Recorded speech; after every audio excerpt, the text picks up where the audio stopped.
Hi everyone. Today I'm very proud to present my guest, Gavin Ashenden. Welcome to the show, Gavin. Iben, thank you. I'm Nice to s- see you again. I'm so excited to talk to you today, and you are a man with a very interesting background. So I think I would like to ask you to introduce yourself.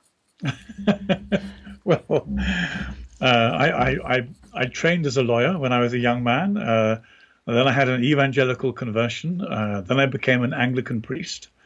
Then I did some further education, and I got a PhD, and I became a university lecturer in the psychology of religion, which I did for 25 years. I became a chaplain to the Queen. Uh, and a few other things. I became a BBC radio presenter for a short while on Sunday mornings, and I became very concerned about the way in which cultural changes were taking place and the failure of the church to address them.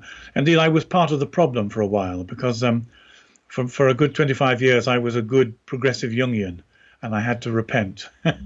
So and then I began to see the way in which the Anglicanism was giving way to the changes and indeed endorsing them. I became I was appointed as an Anglican bishop by some Anglicans in America, and then I found that Anglicanism didn't have within its own DNA the capacity to resist these cultural changes. And as I had becoming I'd been reading a mixture of 15th century Catholic mystics and the fathers of the first 3 centuries, and the combination of the two of them propelled me into Roman Catholicism. Yeah, welcome. I mean, into the Thank you. church. I'm a Catholic as well, so that's good news that you are now a member of the church. So Yes, it is. It's very good news because because as an Anglican, I was living as a kind of church orphan. We ran away from home 500 years ago, and and a few of us have begun discovering that life as an ecclesiastical prodigal didn't amount to very much, and so we've come home. but you and I, we have a common interest. We like to look at current affairs and then, take a spiritual look at it, a spiritual perspective, an existential, and even a Christian perspective. And that's what we're going to do today, because we're going to have an existential take on the Corona crisis. And what I want to talk to you about is whether the NHS is now, and every healthcare system in the Western world has now replaced the Christian faith. But before that, I have been puzzled about something, and I would like to hear what you think about it. And it is, do you really think that the coronavirus is such a big threat as we are being told in the media? Because, every day I have a kind of doubt.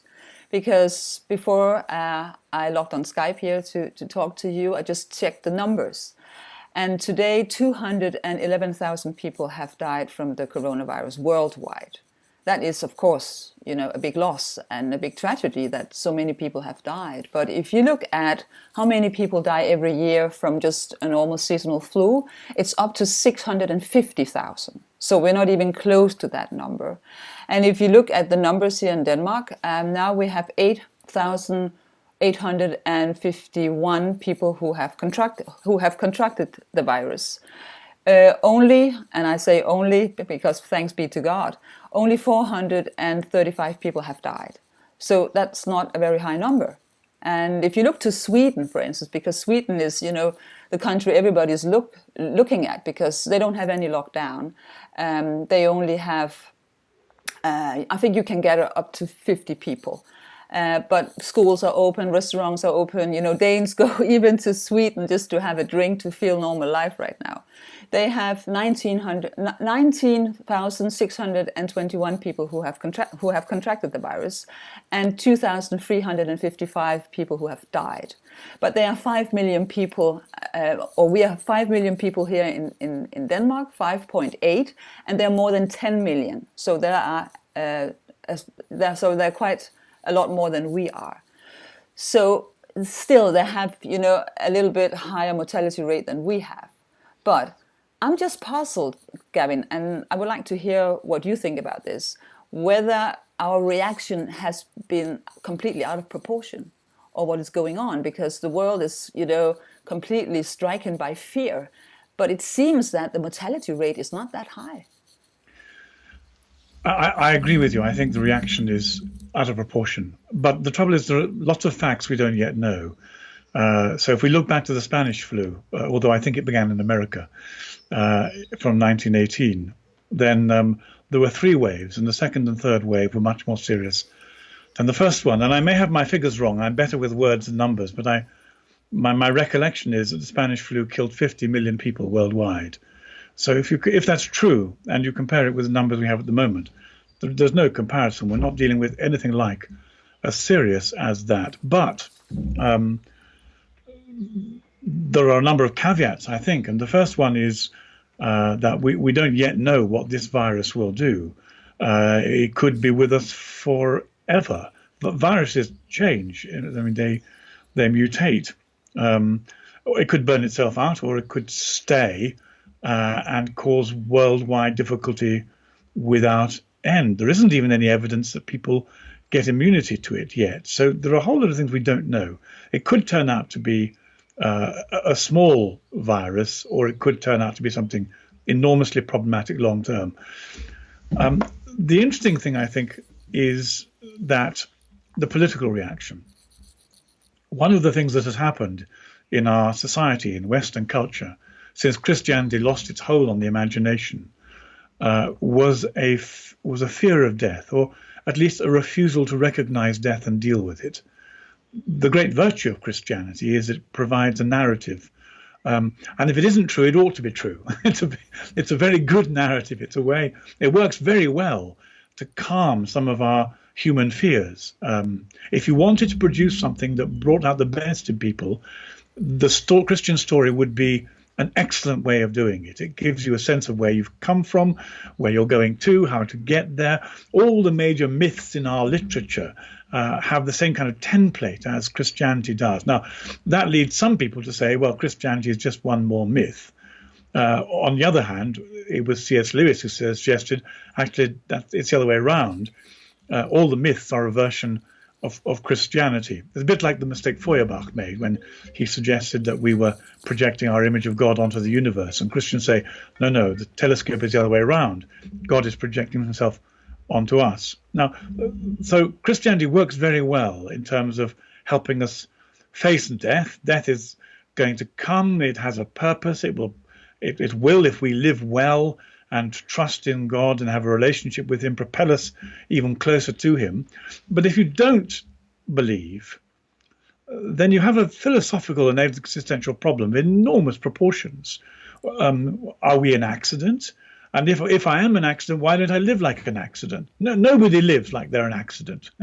Everyone lives as though they have some purpose to them. But I guess that back in 1918, where you had the Spanish flu, people were afraid of dying as well. Even though they might have been more Christian than we are today, of course they were trying to prevent to die, because nobody wants to die, no matter how much you believe in God. Isn't that right? No, I don't think that's true. I think that, we can't generalize, because the world was a complex place, and we're talking about comparing Spaniards in peasant communities on the north coast of Spain with Americans in Los Angeles. How can you make those cultural comparisons? I don't think generalization is very easy, but where people practice Christianity, they are reconciled to death. They have a means of facing it and interpreting what it means. They also have a means of facing suffering and interpreting what it means. And so do other religions. Buddhists are really quite good at this as well, but with a different narrative and a different outcome. The people who are not good at it are secularists and atheists, because they face this profound difficulty that they don't have a story they can tell themselves, which makes sense of the fact that once they didn't exist. Suddenly, for a nano moment, they exist, and very shortly, whether it's the flu, cancer, an accident of genetics, or a bus on the road, they won't exist again. This is a very fragile way. Well, but now you that. really make me doubt whether I'm a Christian, because I'm actually afraid of dying, and so was Christ. I mean, Christ was really afraid of dying before his crucifixion. don't think so at all. I think what Christ faced was an onslaught of evil and desolation and bearing the combined sins of the whole world, which took him to the most dreadful place. The level of suffering that Christ had to endure on our behalf would be unbearable. There's no evidence. Of course, Christ didn't face death. He is life itself. Death could not swallow or overcome him. He rose from the dead.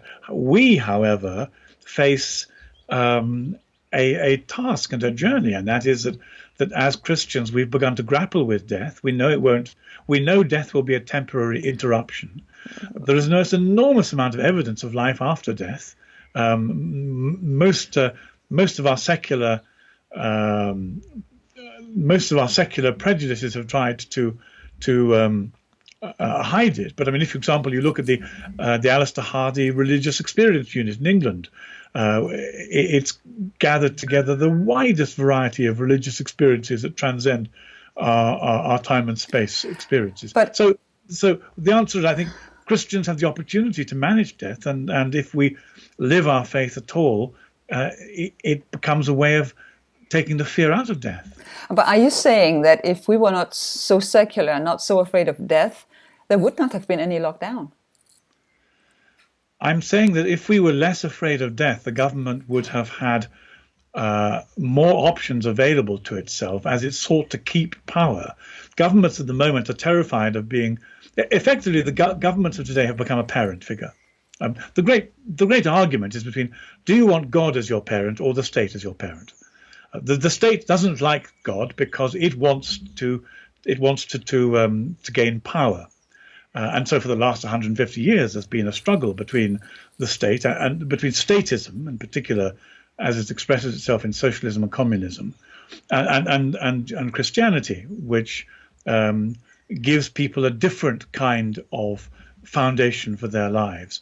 And the state has fought Christianity in some places like Russia and China with murderous barbarity.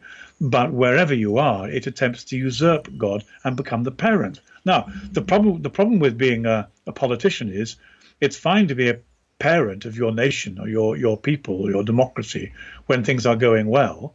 But if there's a crisis, you're expected to sort it out. That's what good parents do. And if you can't sort it out, then you become a bad parent and the people will punish you. So the survival of the politicians depends upon their being good, powerful parents and saving an infantile and an infantilized population from the fear of something it can't deal with. So, of course, they overreact. Yes, but I mean, who want a parent who reacts with so much fear? It seems that your dad is a little bit, out of control because it seems that they don't really know how to handle this. Well, the terrifying thing is that can propel you either into a search for Christianity or into totalitarianism, because what you either say, well, clearly I'm not going to believe in the politicians. They can't be much of a parent. They neither do good parenting or bad parenting. So I better either find a real parent. Who am I made? In whose image am I made? Who made me? Where am I going to? Or you say, I better find stronger parents. And if you find stronger parents, you end up in a totalitarian regime. Yes, but everybody now is speaking about solidarity. I mean, you need to really take care of others. You have to stay at home, do the social distancing to take care of others, to mind others. So at least here in Denmark, we talk a lot about solidarity and to be, to exercise this. So solidarity is to actually do as the politician says. So I guess that we are being locked up in our rooms and told to be nice and good children to behave. Is that correct? Well, it's a bit like that. Almost everything has, so I betray my Jungian roots, almost everything has a virtuous and a shadow side to it. And there's a great deal to be said for being nice to your neighbour. Of course, we're supposed to do that. But sometimes that can be turned into a form of blackmail. And at the moment, I really rather suspect the language that governments are using in terms of being nice to your neighbour, because it might turn out, if the facts are different, that the nicest way to be nice to your neighbour is to allow the pandemic and the virus to burn through our society like a bushfire burns through in the open air, and then produces new life afterwards as it gets rid of dead wood. But and then society faces the disaster that it can't avoid anyway, but it does it in a quicker and cleaner way. And there are many people saying, well, we can't control this virus. In fact, we're just delaying things. After all, if you once you come out of lockdown, you face the second wave. And then after the second wave, you have a mutation of the virus a year later anyway. And there's nothing that politicians can do to change any of this. What they're trying to do is to save their health systems from being overwhelmed, to make them look like bad parents. And that's very sensible from their point of view. But it's not really controlling the disease. It's not being nice to the neighbours. It doesn't work. So it may not work. So are you saying that politician is giving us a kind of false security? Absolutely, of course, it's a false security, and they know it is. And most of us know that they know it is, depending on how grown up you're willing to be. Yes, it's entirely false. But how should we react to this? If we know that this is false security, should we say to the politicians, well, we don't buy this because it's not really doing anything good for us in the end? Well, I think it depends who we are. I as a Christian, the voters.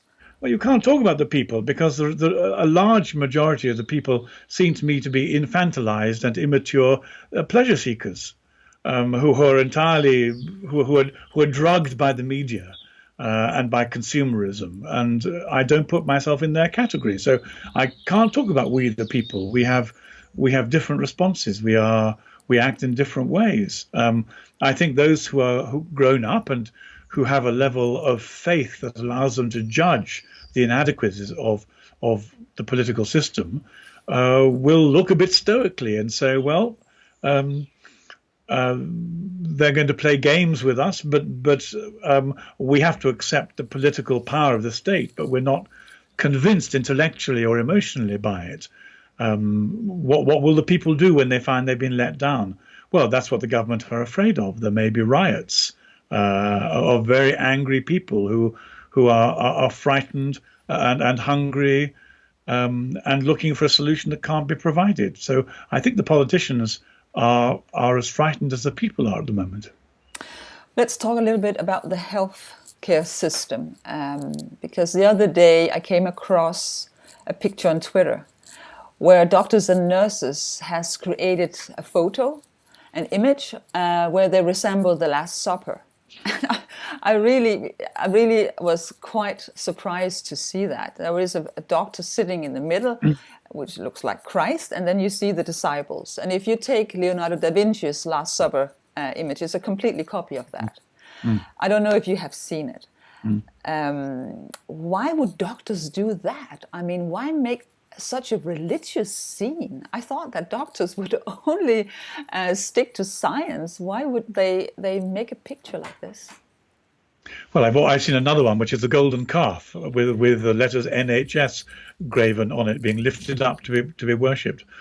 Well, I think the reasons why both the golden calf and the Last Supper have been taken as images is because the Christian story is a good myth. It tells you some profound truth about who we are and why we are. So essentially, the national health, if you accept that one of our greatest fears is the fear of death, then anybody who can save us from death or anybody or anything is going to be welcomed and put on a pedestal of some kind. And so the National Health Service has become, in our country, our health service has become the means by which people think they will avoid dying. Except the medical facts suggest that a few people could be helped by oxygen, but there is no antidote to the virus. So that a small proportion of people will be helped to breathe and survive, but it will make, and perhaps they die in less discomfort than somewhere else. But of course, it's a myth in the bad sense. It's an untruth. Our health system cannot save us as things are at the moment. But people are so frightened that I think it was T.S. Eliot, a great English poet, who said, "Humankind cannot bear very much reality." So we're pretending the health service can save us, and we're putting it on a pedestal and putting it in the place of where God ought to be, of course. But to me, it seems like they are trying to create a new cult. I also heard from a friend in London the other day that every Thursday night, people go out into the streets to clap at the NHS. And she told me that if you don't go into the street, and do the clapping, your neighbor would start to wonder why you don't do it. So Yes, people have been denounced on Facebook. That's do true. you do it, Gavin? Have you been out clapping in the street? No, certainly not. Why not? Well, because it's a piece of emotional and political manipulation, and I don't believe in. What I do is I encourage my doctor friends and the nurses that I know, and I thank them in person. It's a piece of psychological political theatre, a bit like bread and circuses to keep the masses happy. I don't think they're making a cult. They don't need to make a cult. One of the misunderstandings is between, for example, atheists and religious people. The fact is, everybody has a philosophical viewpoint by which they live their life. For some people, it's holidays and beer and wine and eating and sex. For other people, it's power. For some people, it's an authentic religion. Human beings are made to have value systems by which they try and interpret their lives. So there was always, you have to have religion. It just means that now Christianity has disappeared and the pubs are closed and the wine bars are closed down and the restaurants are closed and people can't have sex with anybody they don't live with. It's no surprise that they're producing another value that they can look to that makes them feel better. And in this case, it's the health service. They haven't created a cult. It just emerges out of the vacuum as a natural thing that the politicians are encouraging because it keeps people quiet and makes them feel a bit safer. But in Denmark, our Prime Minister's ultimate concern has been that the healthcare system should not be overwhelmed. It was Indeed. like that the healthcare system were more important than people because we had to protect our healthcare system. That was why she locked down the country, because she wanted to gain control so that the healthcare system would not be overburdened. And to me, it sounded strange. Why have so much focus on the healthcare system like it was a kind of goddess that we had to worship, and without that, everything was just completely chaos if we don't have a well-functioning healthcare system. So for me, that already resembled, or it sounded like it was a kind of a cult, to be honest with you, like a secular cult, because we don't have any kind of hope for an afterlife. We have nothing. So if we cannot make people trust that they're never going to die because we have the healthcare system, the whole society breaks down. And now, to me, it also seems like everybody is talking about the vaccines. It's like when we only have the vaccines, nobody will ever die. And that is, of course, a lie. So to me, it sounds like the healthcare system actually plays a very important role in the idea of the kind of existential purpose of the welfare state. If you don't have the healthcare system, everything is just completely lost. Well, of course, it's more complicated than that. Of course, you should look after the healthcare system, and that's a matter of good governance. But we're back to people not being able to bear very much reality. How should you best look after it? Well, you should best look after it by making sure that your economy is not reduced to such dire straits that you have no means of looking after it in the next 10 years. So if you crash your economy, you can't look after your healthcare system in the year 2022, 25, 28, 30 until the debts are paid off and you begin to establish some level of national and international solvency. So the problem is, again, we're being lied to, or things are being mispresented to us. Of course, take care of the healthcare system. But that might mean that you have to let it be overwhelmed today in order not to crash the economy, in order to keep a steady state system that will last for the next decade.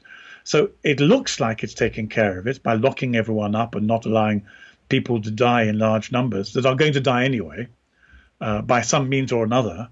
And one of the reasons, but actually it isn't taking care of it, to finish the sentence and the thought.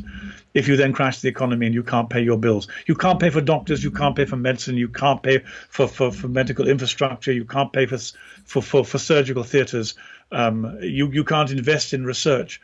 That's not taking care of your of your medical system. But that's what people are doing now. Yeah, but All they're doing is they're just pretending. I just really can't understand why a prime minister who's a social democrat in Denmark, and the welfare state is actually the focus of the social democrat, how that she would risk to ruin the welfare state right now by closing everything down. Because in order to keep, she can't afford people to come to hospitals maybe for the next 10 years because there will be no more money left. Well, so politicians have to deal with things day by day, and that's and that's one of the reasons why they don't do a very good job.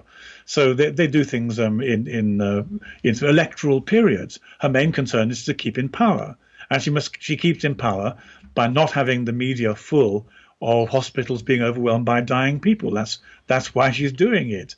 There is another way of doing it, but it would take a very brave politician to do it. And maybe it may be even possible that democracy isn't capable of facing up to that amount of reality. Perhaps instead of realizing that this would be an inevitable thing to have people die in these numbers because it's a pandemic, people would then punish whoever's in power by voting them out of office. So I guess she doesn't trust the voters, and she's therefore pretending to be in control, pretending to take care of neighbours, pretending to take care of the health system, whilst not actually doing so.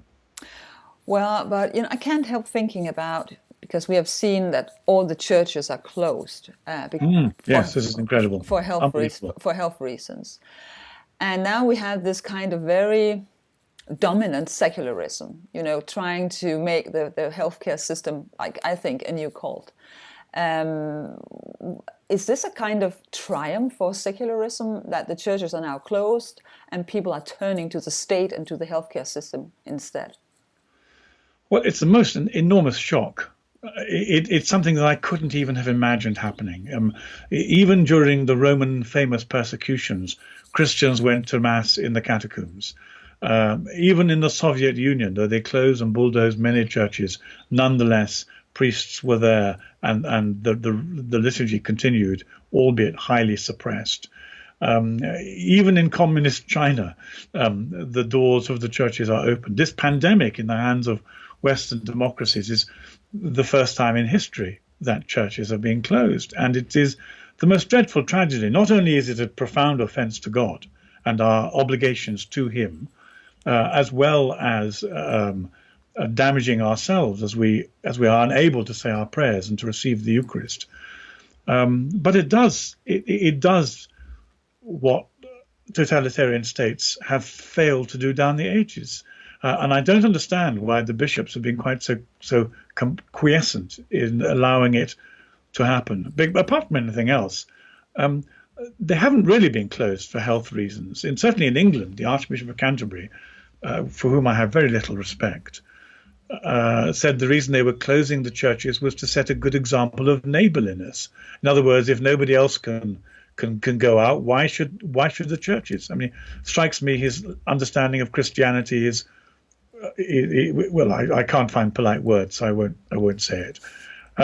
So I think symbolically and practically, this is a real disaster. If, after all, I can go to the supermarket and practice social distancing and collect the things I need to feed my body, there's absolutely no reason why I can't go to church, practice social distancing, which is a good idea, and collect what I need to feed my soul. But what does this tell about our society? Does the state try to strangle Christianity, or is Christianity willing just to, obey the state and just don't try to even fight for the right to go for mass? Well, I think we're living at the tail end of a culture. One of our intellectuals, Gibbon, wrote a famous book called The Rise and Fall of the Roman Empire. And we know that societies have periods of growth and flourishing, and then they decline and they collapse. And we're living in a period of very serious moral, existential and spiritual collapse. It's a paradox, because technologically we're doing the most astonishing things. And yet at the same time, we're poisoning our seas and poisoning our air. As so often, we don't live very well. We don't know how to handle ourselves or our environment. But there's no doubt at all that we're at the collapse of civilization, and we don't know what's going to come next. The really sad thing is that the churches have produced so few leaders who have the vision, both to understand historically and psychologically, sociologically, politically, but above all spiritually, what's happening to our society and the world at the moment, and to offer people some kind of commentary and an antidote to it. So to my mind, this is one of those periods when Christians should be withdrawing from society. There's very little we can do to help it. It refuses our understanding of anthropology. It refuses our understanding of sexuality. It refuses our understanding of managing the ego and the human appetites. We can share our faith and our understanding with those who are willing and open, but by and large, most people have been brainwashed by the media, and we can do very little for them. We should say our prayers and withdraw in order to keep some level of integrity and purity of practice going while we can. So you're actually suggesting that Christians should withdraw from society and live more absolutely. like in a... Yes, I'm not the first person to do this. Rod Dreher, who is a very well-known author, has suggested something like this in a book he wrote 5 years ago. He partly wrote it with the perspective that the increasing socialism and communism was sweeping through our society would attack the church in its bid to become the perfect parent again. And he's quite right about that. And so he was essentially saying, don't be a sitting target. There's nothing virtuous in sacrificing yourself for no good outcome. So if you want to practice your faith and live with integrity, then live a life of discretion. So I'm saying something similar. I'm simply saying we should live a life of discretion. There's very little we can do until people stop us and say, help, we've been going the wrong way. Help us turn around. At that point, Christians have got something to offer. But until then, there's no purpose whatsoever in launching ourselves under the tanks of unthinking, angry secularism. But in a situation like this, where everybody is completely paralyzed by fear, shouldn't Christians be light and salt and to help others and actually to be light for people who are living in darkness? So if we withdraw, who's going to be the light? Well, with respect, I think that's the wrong analogy. I mean, of course, you're using famous biblical words, but I think you're misapplying them in the circumstances. I think it's much more like finding yourself in a boating accident, and the person you're with is panicking, can't swim, didn't bother to put a lifebelt on, and is going to drown themselves and will drown you too. And if they don't lie in your arms and allow you to rescue them, then you better keep away from them, because there'll be 2 deaths instead of 1. If, however, they will allow you to rescue them, then of course you do your duty and you love your neighbour and you rescue them if you're strong enough to do it. So in our particular analogy, it strikes me that our neighbour is thrashing around and is determined to drown us both. I refuse to be drowned by the obstinate stupidity of my panicking neighbor. I can't help them. That's not the way to help. But if you look at Soviet Union, Christians were living in the underground as well, withdrawing, living a secret life. But after 75 years of communism, actually today we see that Christianity is reviving in Russia. So couldn't the same thing happen here?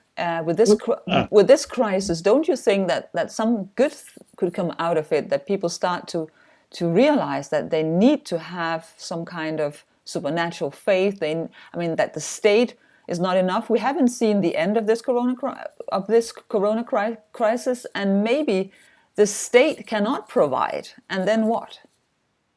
Well, you're moving into an area I feel very deeply about, because in the late 1970s and 1980s, I used to smuggle Bibles and medicine behind the Iron Curtain and visit my brother and sister Christians in the Orthodox and Catholic Church in those oppressive regimes. So I know a little bit about what went on. But there are similarities and differences. What are the differences? The differences are that the people in the 1980s in the Soviet Union had seen the complete failure of socialism to deliver what it promised. They saw that it was a lie, that it misunderstood human nature, it misunderstood society, it misunderstood economics, and it produced a totalitarian hell on earth. So we don't know exactly why Christianity has revived in Russia. There are reasons for thinking this may be an act of God. Certainly, the apparitions of Our Lady, Saint Mary, suggest that there is more to it than just political and existential change. But the problem with Europe is people have not yet discovered the lie.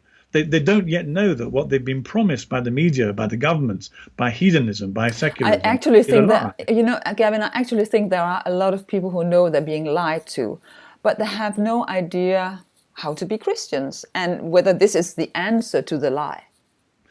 I would like to say whether we should have been more energetic in sharing the gospel during the lifetime of people of our generation. But the fact is, we have been quite energetic. Many of us have tried very hard, but we have been facing a very, very serious enemy. We have been, there has been an enormous secular onslaught by a group of very powerful thinkers: Freud, Marx, Feuerbach, Darwin, a whole series of assaults on the Judeo-Christian tradition, to say nothing of hedonism and the way the media has worked. So we've tried very hard, but we've been facing almost an impossible task. And I think the only time when people will be able to hear about a solution, an antidote to the human condition and their suffering, is when society has collapsed. So again, if you say, well, why shouldn't we be salt and light to people? It may be the same analogy, the same diagnosis with the health system applies to us. We can only help our neighbours when the society they're building has collapsed completely. And then they'll be willing to listen in order perhaps to rebuild it and to start the whole process of a new cultural engagement once more. But I'll be dead by then. But I can see that might be a cyclical model that will be used, except that there's nothing automatic about it. Europe, I think, is committing suicide. It's doing it by killing all its children, by killing off democracy, by engaging in behavior that has produced the highest levels of mental distress for its teenagers that have ever been known. How can we help them? We've tried telling them this is not the way to live. Perhaps we will have to wait until this cesspit they have created finally collapses under its own weight, and people then look to rebuild society again on a different platform. So are you saying that Christians and truth seekers, they can do nothing before the total collapse arrives? I think the first thing you have to do is you have to live with you have to manage your own life with integrity. I mean, that's the first thing we have to do. And that's not particularly easy. We all face compromises and temptations and difficulties. We're all fragile people suffering from a modicum of multiple personality disorder. No one is whole. No one is completely sane or well. But to the extent that we manage to live our own lives with integrity, we then produce, I think, a zone of flourishing that we welcome other people into. But we can only welcome them into it if they see it and say, I'd like something of that. So much of my adult life has been spent trying to practice Christianity. And the people who have been most affected said, well, I like what you're doing. Why are you doing it? What is the thought process? Tell me about the value systems you're living. I'd like to try it myself.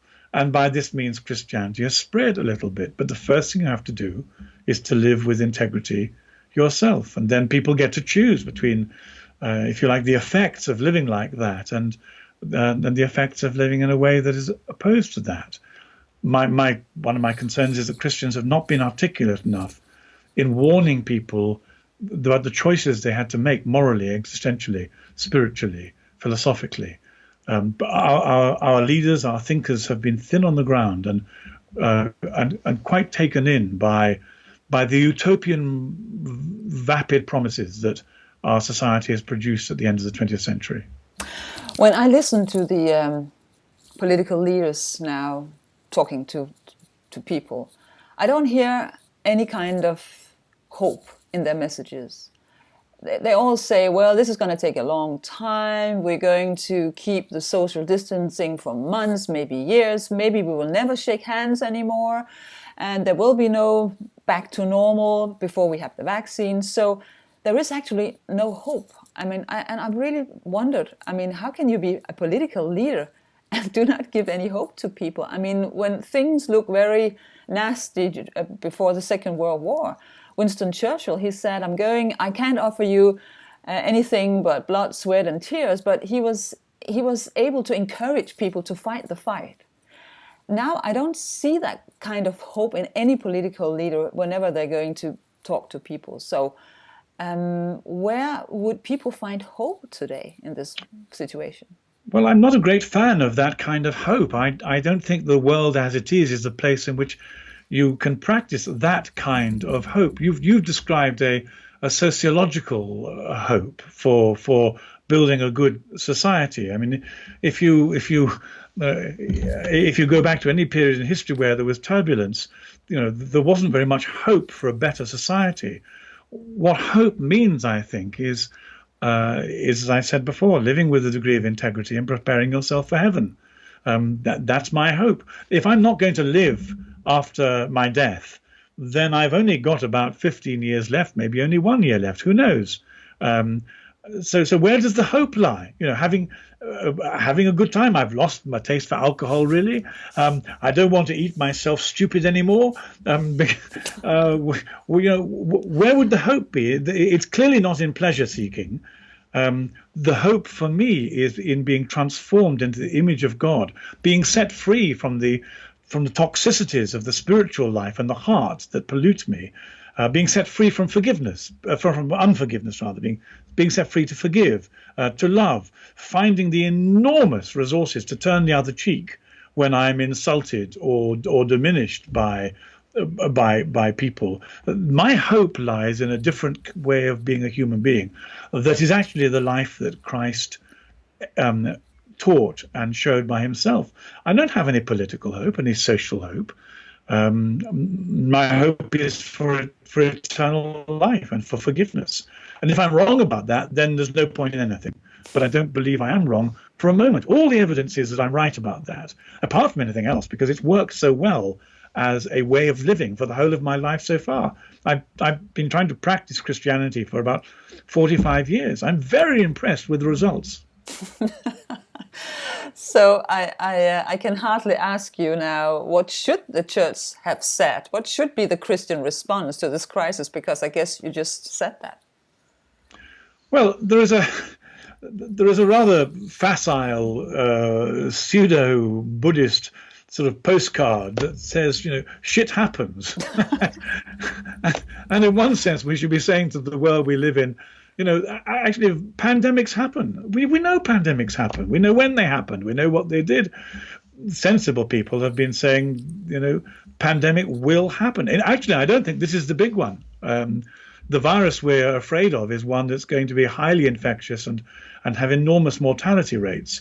And there's usually a trade-off. The most dangerous ones are not that infectious, like SARS, for example, and the most infectious ones are not that deadly, like pneumonia. Quite deadly, but not that deadly. What we're afraid of is one that combines both. This one doesn't do that yet. Now, it might turn out to be the one. It may well turn out in its mutation, if it mutates, to do that. So, how can you can't have hope by thinking it might get better. That's illusion. That's self-deception. So we don't know what's going to happen. What can Christians do? I think they can tell the story of Christ.